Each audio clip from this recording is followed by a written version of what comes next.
and say, oh, cool, you have this reduction achieved in Panama, and I want to finance that.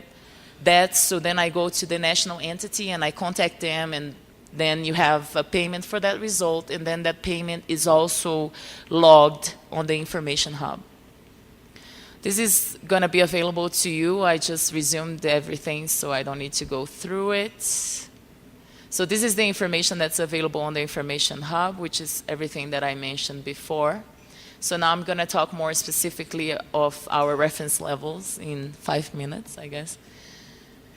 So in order to develop the forest reference emission level for Brazil for payments for result for REDD Plus under the convention, we created a technical group of experts in January, just right after we came back from Warsaw, with experts in land use, in monitoring, in measuring of carbon, in biomass accounting, all the big heads from Brazil, in a group with 10 different institutions that count with people from university, from research centers, mainly from federal institutions.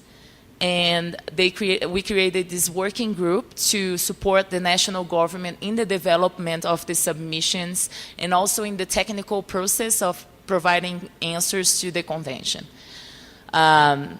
We had so far 2 meetings of the technical group. The first meeting was to start drafting the reference level for Brazil.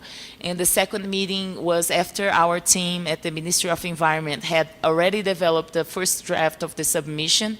It went through a quality control by these experts who looked at it and said, okay, in this part you need more literature, or this calculation is right or wrong, and provided us with some support. And once we passed this quality control from the experts, that's when we submitted the document to the ONU-REDD.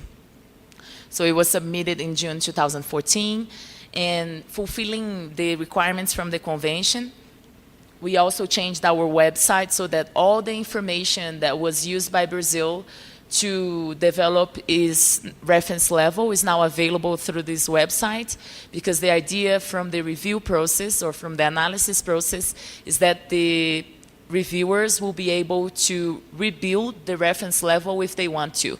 So all the maps from 1996, from the different scales from the Amazon biome, are available through this link. So taking into consideration the emissions profile from Brazil, what you see is that in the land use change, and forestry, you have most of our emissions. This is from 2005, which is from our last greenhouse gas inventory. So it may look outdated, but we are following the convention in the sense that it has to be consistent with your latest greenhouse gas inventory submitted to the convention. Out from the LULUCF sector, as you see, most of the emissions come from the Amazonia biome and then the Cerrado biome. So following the principle of significance, we have to focus our submission in the Amazonia, and the next one would be in Cerrado. So this is the Brazilian biomes. As I said, the first one is for the Amazon, the next one would be for Cerrado. And we have a biome approach for REDD Plus implementation till we reach the national scale. And the idea is also to, throughout time, add other REDD Plus activities. So right now, the reference level is for the Amazonia biome, which was a different thing from the Fundo Amazonia, because most of the data from PRODES is for the Amazonia Legal, which encompasses 2 other biomes. So we had to cut the maps and the information to restrict the information only to the Amazonia biome. And this is the steps for building our carbon map. As you see, is a long list of information. Our carbon map was built in 1975, so it's a long time ago. Brazil is currently working in its national forest inventory, but it's a long process. We will only have this information in the end of 2016 or 17. So we are using this carbon map, which has already passed through a lot of other